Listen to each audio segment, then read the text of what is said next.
We're here today in Clearwater, Florida at GT Rodriguez driving range with Casey Steed. He's one of our fitting locations. If you're interested in getting fitting and you're in the Clearwater area or in the Tampa area, hit up Casey, he's your man. I'm going to take you through the full fitting, see how Casey fits into our clubs. So starting at the beginning of the fitting process, we're going through a lie angle test first. We're starting Casey in a standard lie angle, standard length, and he's just going to hit half a dozen shots. Start to get a feel for what he has to do to repeat and hit good shots with this component. I'm going to give you components that are right for you, and I'm going to give you components that are completely wrong for you, and your job is just figure out, if I was going to play a year of golf with this golf club, what would I do to make it work? And the one that's the easiest to make work and you feel that you can repeat the most, that's going to be the best component. And we're just going to go by process of elimination, start eliminating the stuff that was too difficult and wouldn't work. And when we've eliminated absolutely everything that didn't work and you're only left with one thing, it's tough to say that that's not the right thing for you. So this one feels good. It's a little bit more toe side, it feels like. Cool. So just looking at Casey's natural swing type, we have shallower swings, steeper swings, and swings that are somewhere in between the two of them. Naturally, being a long drive guy, he's slightly more on the steeper side, which typically means he'd be leaning towards a slightly more upright lie angle. We start him in the standard, we start everyone in the standard, and then if I think he needs to be more upright, I actually am going to give him more flat. So we're going to go to the opposite side and go to a flatter lie angle. He's going to hit same thing, half a dozen with this, and this is just to give him a chance to experience what he has to do differently as lie angle starts changing and finding which swing feels easiest to repeat.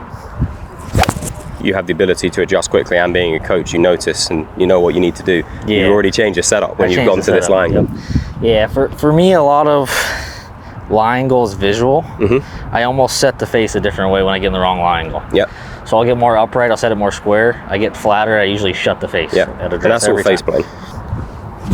When you have that lie angle that you know is a bit too flat for you or a bit too upright for you, let's say we're talking about a flatter lie angle, obviously we know that points the face a bit to the right, but as the loft changes, the amount that face is pointing right starts to change. Highest loft when it's toe down is going to point the most amount right.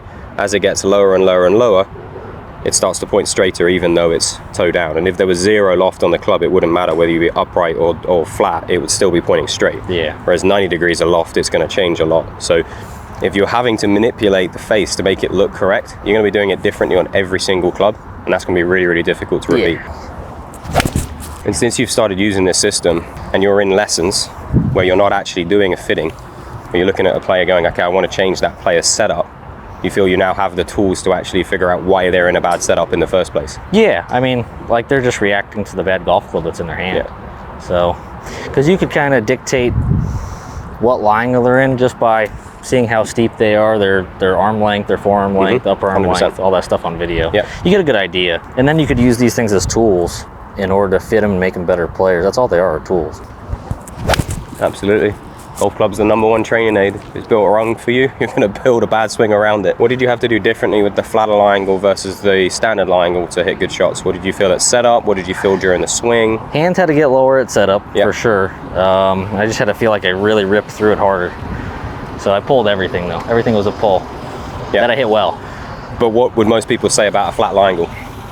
That it would go too far right. Yeah. Too far right. Yeah. And you've seen it go right on a first couple, and then you've tried to fix it and it's actually created a left miss. Yeah. So a lot of the time when we're playing a lie angle that's too flat, we are thinking that it's going to make the ball go right, but you actually over exaggerate and start hitting it to the left. And then if a player's hitting it left, we go, oh, your lie angle must be too upright, therefore you make them flatter. And that just exaggerates the compensation they have to make in the swing. So it's pretty cool to see. You've got a high level player and he's reacting to a lie angle that was too flat for him, and he started hitting it left.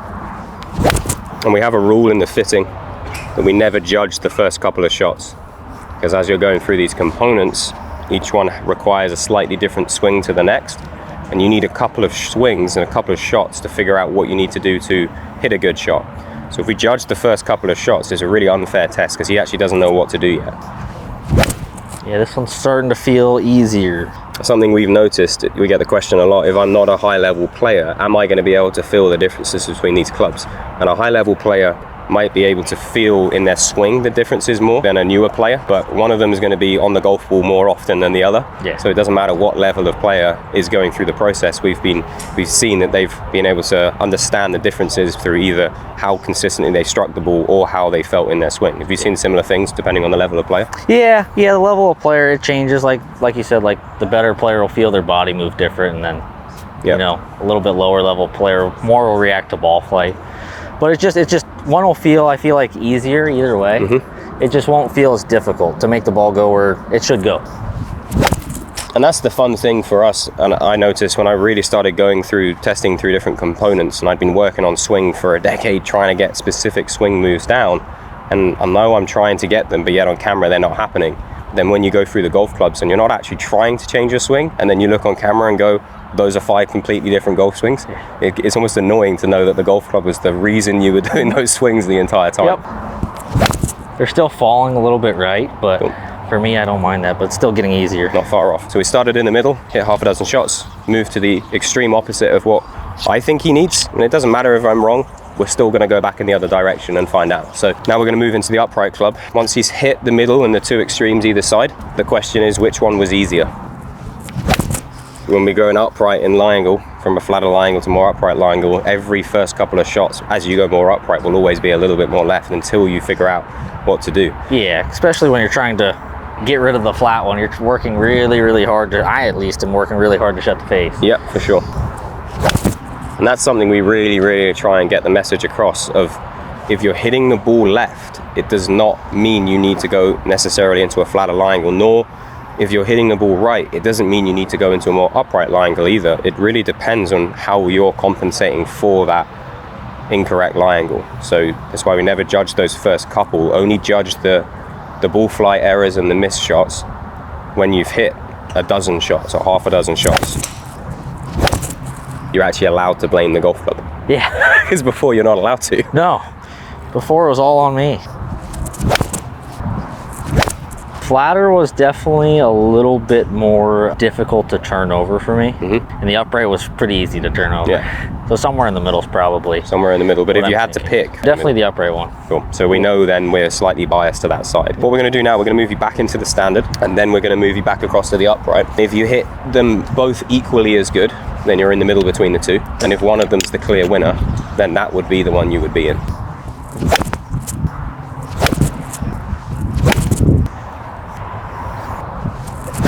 Yeah, that's way better. We've hit the extremes on both sides.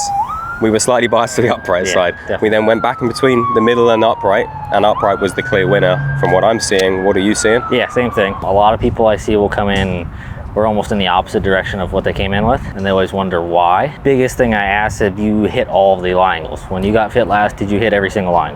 Yeah. And usually the answer is no. I think it's a really good idea to test every single variable independently to figure out what's going on. 100%. Rather than just, you know, this is based upon your arm length and this stuff and your height, we're gonna put you in 2 upright.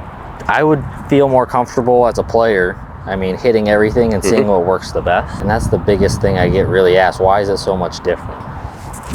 That's something we see a lot. So players will come into a fitting, we'll go through a fitting, find out their lie angle, and then we never really judge too much about the clubs they come in with. We just try and be unbiased and go through the system, and then once we find out the specs they're in, we go, okay, what are specs you're in currently? Yeah, often it's almost like it's the opposite direction, and the reason for that is that a lot of people are using lie angle to fix ball flight problems during fitting. So they see a player hitting it left, they think, I need to go flatter to stop that left miss.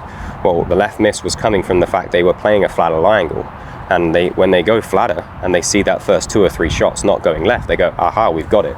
We've fixed it. The ball's not going left anymore. But after a couple of weeks, players got used to it, or a couple of months. Now they go left again. We go, well, you know what fixed it? Going flatter.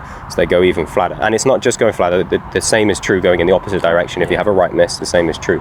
So then they come through a fitting with us. They actually go through all of the lie angles, find out that when they get into the right lie angle for them, they're not fighting that miss anymore and creating the opposite miss. So quite often, a left miss, as we've said, is created more by having to shut a flat lie angle than it is by avoiding a left-facing upright lie angle. Yeah. Trying to use a component to fix ball flight that isn't the thing you should be using to fix the ball flight. That makes sense. So now we're going to go through the shaft testing. So we're going to take that same lie angle he fit into, and we're going to go through and test 3 different parts of a shaft. There's 3 parts to the shaft fitting. We do a profile test, we do a weight test, and a flex test. The weight and flex are combined into the same test. The profile test is separate. 3 things in a shaft: where the shaft bends, how much the shaft bends, and the weight of the shaft. We see people talking about how much the shaft bends, so the flex, and the weight of the shaft, but very rarely talking about, is it bending in the right place for my swing? When I release the club, is the shaft coming with me or not? Or is it getting too far ahead of me? I'm gonna give you 3 shafts. They're 3 distinctly different profiles. They're all right around the same weight. You're gonna hit a few with each and tell me which one feels easier, which one feels more difficult. So we always start in the middle. So again, one rule we have, we always move in the opposite direction to what we think someone would need. And if we're not sure which way they need to go, pick one. So we go back to the middle. Well, this one I could feel like I put a little bit extra into. And that's the thing with fitting that's interesting. Like, I rather have a player that probably could swing a little bit faster with the shaft, to put a little bit more effort into it, than something they have to slow down with. For sure. So an example we use a lot, and you'll relate to it because clearly you go to the gym, is dumbbells. So if we've got a 40 pound dumbbells, 45 pound dumbbells for you, let's say we give them to you, you can put a lot of force into them, you can move them with a lot of power. If I give you some 80, 90 pound dumbbells, you might be able to move them, but it's a fight and it's a battle and it's slow. There's maximum energy into it and very little output from it. If I give you 5 pound dumbbells, those things start to fly, and then you actually slow down to find control, and shafts are no different. So a lot of the time we get questions from, when we're working with fitters and training fitters on our process and players, what is shaft weight? Like, how do I know what the right weight shaft for me is? How do I know when it's too heavy? How do I know when it's too light? And it's as simple as that. Go through a full range of weights, which we're going to test obviously in a minute. Go through a full range of weights, find when it feels too heavy, and you actually max out your force and you just can't get anything out of it. And then go the other way. Find when it gets too light, to where you feel like if you put your max force in, you're going to miss the golf ball. And you'll feel yourself slowing down. And if you go back and forth between the two of these, you'll just find the sweet spot in the middle where you can put the force into the shaft that you want to. The shaft pushes back the right amount, you hit the middle of the face, it just feels like you can swing free.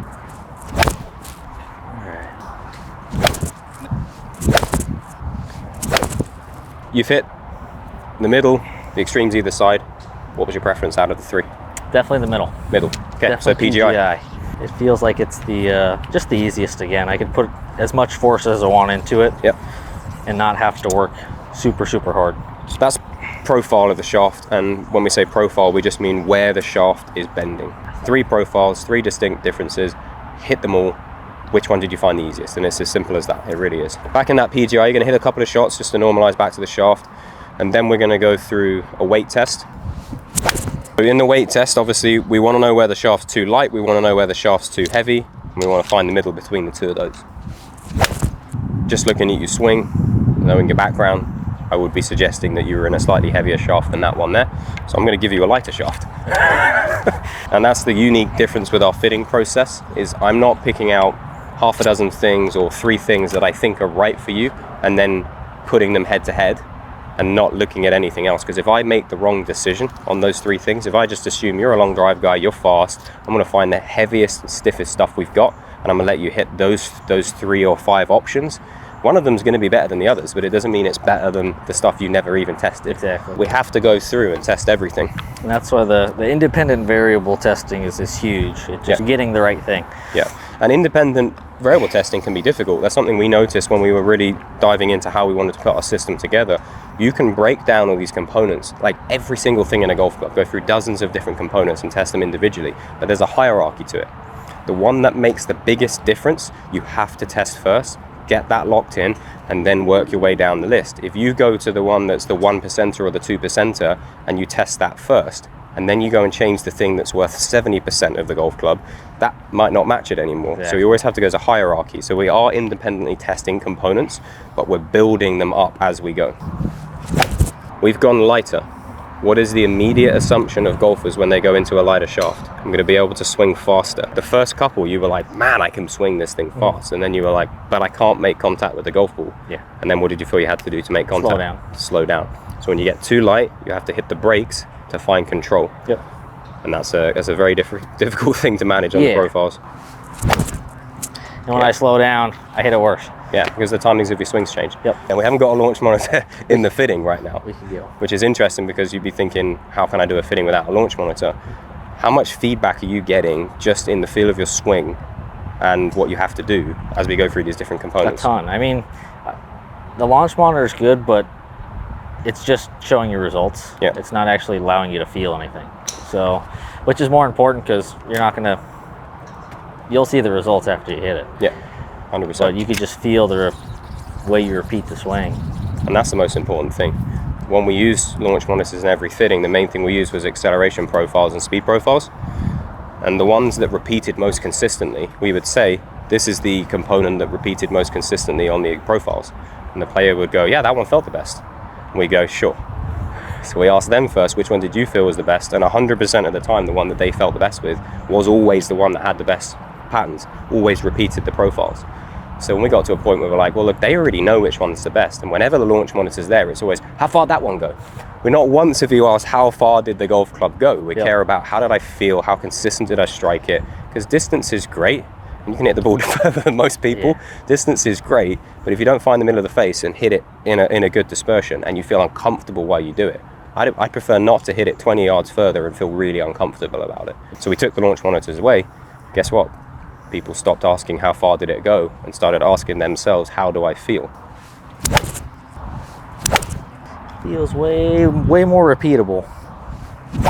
So we're going to continue going up in weight. So we know that when we went lighter than 90, you could feel immediately it was too light. So there was no need to go any lighter. Have you found too heavy yet? Not yet. Not yet. So we have to keep going. We're going to move you up to the 100. And so typically what I've found as well, once you're in the right shaft profile and the right weight, I've seen a lot of speed increases. I don't know if that's common or for sure, but it's just matching the player's swing profile to the shaft, which is always nice. When you picked up the most amount of speed in long drive, was it because you were trying to go faster, or was it because you stopped doing things that made you swing slower? Probably stopped doing things that made me swing slower. 100%. For sure. You removed the brakes from the swing, and that's all we're doing here. Everyone has an ability to swing a lot faster than they do without even trying to. So many people are making up for swing compensations caused by poor equipment. As soon as they swing, they have to slam the brakes on to try and figure out how to get the club on the ball. Speed disappears, and we see it in the profiles. You look at the acceleration profiles, let's say they have 90 mile an hour impact, but a couple of feet before impact, they were faster than 90 mile an hour. So you literally see they had more speed in their swing than they had at impact, which literally says, I hit the brakes. And when we fix the reasons why they were hitting the brakes and we give them components that allow them to swing their natural swing, all of a sudden they're at 95 in that part of the downswing, and then by impact they're at 100 because they can continue accelerating the club and continue moving through the shot. When you found the right profile shaft and the right feeling shaft, did you notice any difference in the speed of your driver swing as well? When you stopped having to make different swings with your irons? It got better. Got faster? It got better. I've always been a really, really good driver of the ball and a really bad iron player. Right. Until I found these golf clubs and the right shaft. You can keep that same swing the whole way through your set? Yep. How's that feel versus the 90? Better. Better. So we know we're moving in the right direction. Yep. Feel too heavy yet? No, not Feel yet. too stiff yet? Nope. And it's always a fun experience for players when they're testing graphite for the first time and they're going through different profiles. And they get to 100 grams in any of the profiles and they start going, man, this is quite a lot of shaft. It is. Right, the ego disappears when you realize that 100 is actually quite a lot of weight in graphite. When we think we found it, we always move away from it. So I'm going to move you back to the 100. If after doing that, it's still a clear winner, we know we're good. If after doing that, you're going, then we need to keep exploring. It's a feel based, it's a player driven fitting, not 100%. a fitter driven fitting. We're just giving them different variables to test and they're giving us the feedback. You're there to answer questions when they have it and guide them through the process, but they're making all the decisions. I'm here to make sure that you don't get so carried away with one component that you forget to test the other ones. That's literally why I'm here. Now I'll let you judge. Did I judge the second one? That's the one? I think it is. Okay, so that's shaft down. So we have lie angle, we have shaft profile, we have weight and flex. I get a lot of questions on kick point, Okay. right? So I think shaft profile, kick point, same thing. Yep. Just people get a little bit confused with it. Yep, for sure. What do you typically tell them when they ask those questions? It's just really where the club bends. So where the material's at, all of them bend in different spots. They have stiffer tip sections, handles, mid sections. They all do different things. For sure. Just where the shaft is bending, yeah. Exactly. Like the shaft can be bending the same amount in 3 different places. Those are going to be 3 different outcomes. Yep. So where the shaft bends has to match up with where the player is releasing the club. If I'm a player who's a lot steeper, I have a lot more tilts, and the handle gets a lot more forward, I'm releasing the club a lot later. I need a shaft that can handle that late release, so that when I release and I expect the club to get to the golf ball, it actually gets to the golf ball. If I'm on the opposite end of the spectrum and I'm a lot shallower swing, I'm a lot wider, and I have a lot more time, I don't want a shaft that's staying ahead because it's going to get there before I even get there. So I need a shaft that gives me more time to get there. So that's how it relates to swing types.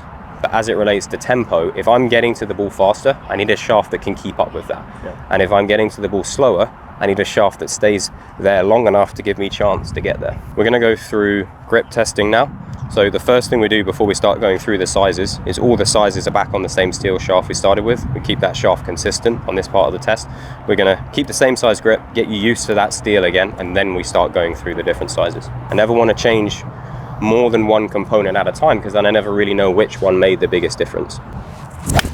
And this is always a fun part of the fitting, because we've gone through our lie angle testing in the steel and found the lie angle that worked best. We've then gone through our profile testing and our shaft testing and found the actual graphite shaft that's right for you. We then go back to steel, and it's always an interesting experience for the player to feel a steel shaft after hitting a graphite shaft. What do you notice when you go back to a steel after hitting a graphite? It doesn't feel as good, not nearly as good.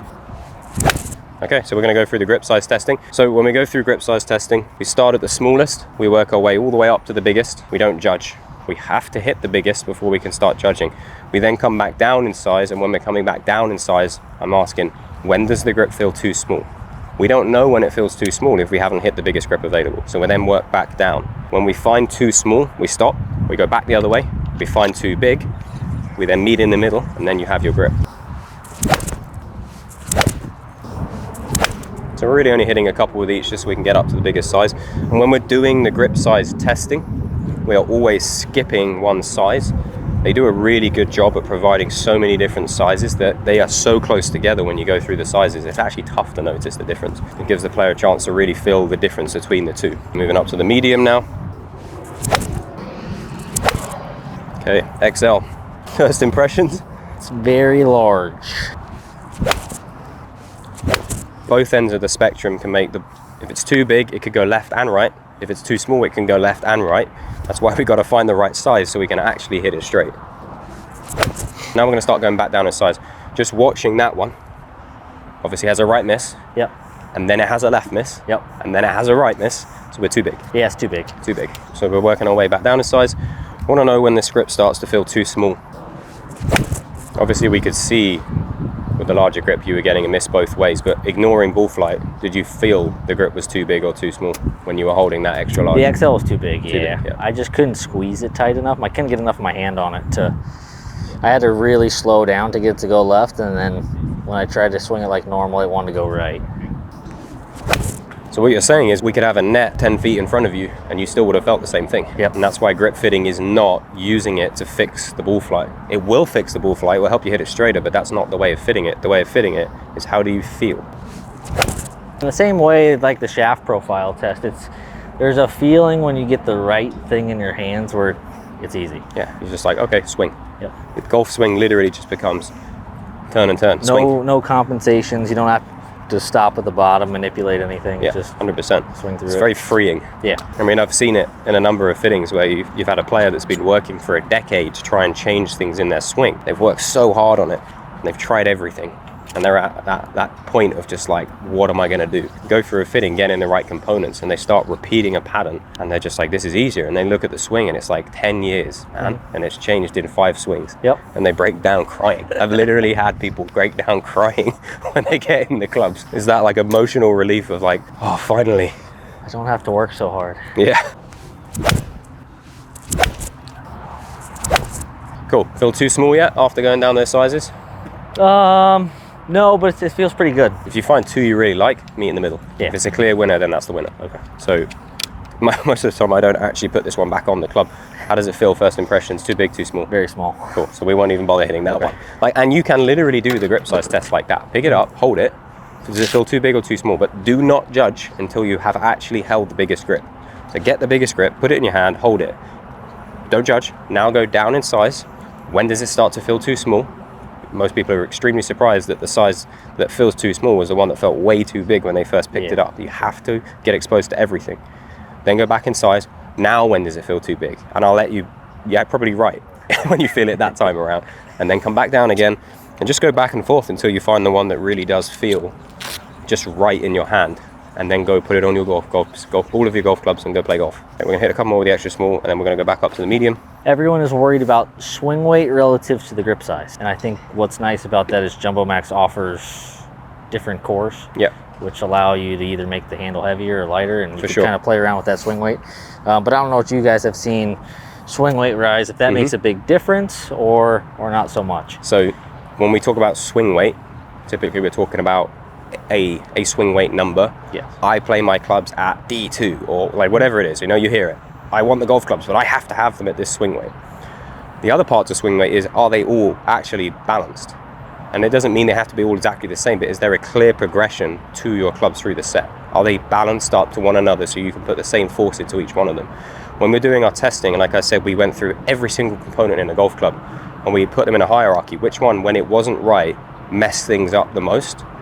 There was one component that was up there that close to lie angle, and it was swing weight, but it wasn't what the swing weight number was. It was, is it balanced through the set? Okay. And if you hit a club that was at D2 versus one that was A1 versus one that was at F7, and even not as large as that, but literally by changing them by 3 or 4 swing weights difference from your 8 iron to your 7 iron to your 6 iron in different directions, it threw things off so much, because the force you want to put into it, you're going to put into it, but the club's not going to be where you thought it was going to be. Pick it any number, and after half a dozen swings, you'll have figured out the force, and the club will be where you expected it to be. So we're less concerned when it comes to grips on what is it doing to my swing weight, and more, what is it doing to the total weight.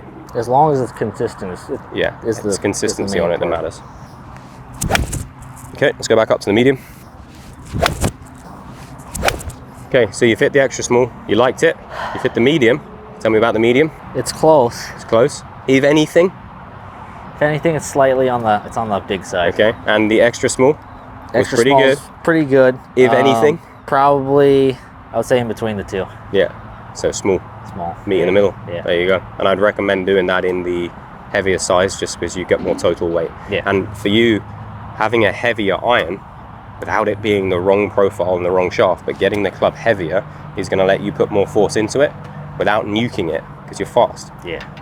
And now you have more force into it. When you go to your long drive driver, you're going to swing it a lot faster. That's what we need. We're going to do a combo length versus same length test at the 4 iron end of the bag. We say that 100% of players should benefit from same length, but it doesn't mean it's the whole way through the bag. They should benefit from it to a point where they don't benefit from it anymore, and then they should start changing the length or look for other options on the heads. We need to do a test on the extremes, on the wedge end of the bag and on the 4 iron end of the bag, because the 7 iron's the same in all of them. We're going to hit 2 4 irons, one same length, one combo length, both at exactly the same loft. The only difference, they're both at a standard lie, so I know your lie angle is 2 upright, but we're testing head to head here. Let's find out which one of the two gives you the flight you're looking for. So we'll start with the combo length. So obviously you're a faster player. Would you say you're on the higher spin or lower spin side of players? Higher. Higher spin. And would you say you're on the higher flight or the lower flight side of players? Way higher. So you'd be a candidate for going heavier in the head weight to help you bring the launch and spin into a more controllable place. So we're going to move into the same length test. The same length 4 iron, exactly the same loft. It's at a standard lie angle, has the same shaft and the same grip size. So everything is the same other than the length and the head weight. How do you feel about that length at first? Definitely feels different. Yep. Shorter and heavier. Does that make you feel like you're going to have more control or less control? I would say more control, yeah, for sure. Same length. The idea is having everything at the same length, same head weight, same lie, the whole lot means we can be more consistent repeating our pattern. Which one out of the two did you feel like you could be more consistent relative to the rest of your clubs? Sure, the shorter one. Yeah. So we know, and it was evident, middle strikes, really easy to hit solid. Yep. So same length, 100% at that end of the bag is going to be more consistent on strike, dispersion and everything than a longer, lighter club, without a doubt. Which one out of the two went higher? Definitely the combo. The combo. Which one had more spin on it? Combo. And then overall, which one of those two, if you have more launch and more spin at that loft, which one's going to go further? Combo length. Now you're a faster player. You actually got a really nice flight out of that forehand at the same length, and it really hit a good window. And it's probably the first time you felt like you haven't actually spun your long irons out of control. So if you're the faster player who hits it higher naturally and has more spin, same length's going to work really, really well, because it's going to bring that flight down to a really manageable place. There's a reason why Bryson uses same length the whole way through his set or through his iron set. It's because it's optimized for him. It's right for him. That head weight matches his impact and his data. It matches it. Now, if you're the player who's on the slower side, you might not get the launch and spin you're looking for, and you might need to go longer and lighter to get the launch and spin up and the distance up. However, one of them you're going to strike a lot more consistently than another. So this is where there's a real balance between the two. We got to hit the middle of the face consistently to be consistent, but it's still got to have the distance we're looking for. Yeah, no, this was a good window. It was a good flight. It definitely felt more repeatable. Yeah, 100%. We know it's more repeatable. They're all the same. This is why we have to test it. You're going to start with the same length lob wedge. First impressions? It's very long. Longer.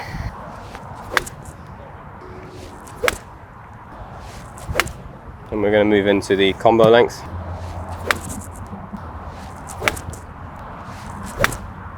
Between the two, which is your preference just from an overall feel point of view? The combo length feels a little bit more manageable. Not everyone is going to feel comfortable with a 7-iron length lob wedge, and that's fine, but it doesn't mean that they shouldn't be able to use same length. We can have the combo length set with the same length scoring clubs. Lob wedge to the 8-iron at 36 inches instead of 37 inches. At 9-iron pitching wedge length, everyone grabs the 9-iron pitching wedge to warm up with. They love it. It's easy to hit. We've made all your scoring clubs that easy to hit. They're all the same. So you get that sameness where it really matters. The scoring clubs into the green, that 150 yards and in, or for you, probably 180 yards and in, but they're all the same. You can be repeatable. And then when you get to the lower end of the bag, and you need to get that launch and the spin up a little bit more, we can go a little bit longer and a bit lighter. You're an interesting one because you actually got along really well with the same length 4-iron, and you didn't actually get along bad with the same length. No, you hit it pretty solid. Comfort wise, you wanted to go with the combo length. So this is where we have which set are we doing for you? You really probably got a very optimized spin rate with that same length 4-iron, but you hit the combo length wedge better. So we could do a 2-length set, for example, where you would do same length from the lob wedge to 8-iron in the combo length, and then you would do same length from the 7-iron to the 4-iron in the 37 inches in the same length. You could go, yes, I optimized the flight really well, but actually I want to go progressively longer. I want to have that shot at 250, 260 with that 4-iron that I can actually throw it up in the air if I need to. Or I don't ever need to hit that into a green. It's really only off the tee, in which case, go with the one that you hit the middle of more often, that went straighter and was a little bit lower on the launch and the spin. So it really is different for every player. At the distance you're hitting it, what a 4-iron does for you is very, very different to what a lot of players do. So you need to pick the one that best fits into your game. So out of the two, if you were to pick between the combo length set from what you've tested here and the same length set the whole way through, which of the two would you be picking? I'd probably do the combo. Cool, there you go. And that's something we're not going to fight. We can pull out the launch monitor and go through the data on every single club, but data's only as good as how comfortable are you with the clubs. And if you feel more comfortable with the combo length, great. 100% of players should be using same length. You're still using same length. You're just using it in the combo length version of it. So we'll do the W1 versus W2 test now. I'm going to go back to the combo length again. I want you to hit 3 shots. Increase the distance. Let's go to the flag. We're looking at about a kind of 70, 80 yard shot here. I'm going to change it over. We're going to test the W2. And the goal here is to really swing how you would want to swing, and don't be afraid of what the outcome would be. We'll make sure the club matches that. But it's difficult to do because a lot of the time we're swinging to make the club work. So we might change how we're delivering the club because that's what worked with what we had. So I'm going to give you the W2. Hit the W2 number of times, figure out what you would have to do with it to make it work, and then we'll go back to the W1 and we'll see how the W1 reacts. Again, when we're testing, we have to go in both directions because how a component feels is as much on the component before it as it is on the component itself. So first swing, you can notice there's a difference. Big difference. Yeah, it gets to the turf better. Now we're going to go back to the W1. Now I know you said that you're very good at adjusting. I want you to, out of the two, just to start with, which one let you swing more how you wanted to swing? The 2. The W2. So I want you to keep that same swing. Now if you're the player who likes to lean the shaft more and likes to put more force into the ground, you've got to make sure you have a wedge that matches it. But the opposite is true. If you're a player who doesn't like to put a lot of force into the ground, you like to pick it cleaner, you don't like the club bouncing off the ground, then W1 is going to be amazing for you. Little bit of a difference in the divot. Big difference. There you go. I don't think we need any more than that, do we? Because I know on the second one you're going to want to change it. Yep. So out of the two, W1, W2, which one suits you more? W2 for sure. W2, and you're in Florida. Florida, yeah. It's always soft and wet, and yeah, grass is usually a little long. It's never super tight and firm, so. 100%. So W2 is going to work really well here.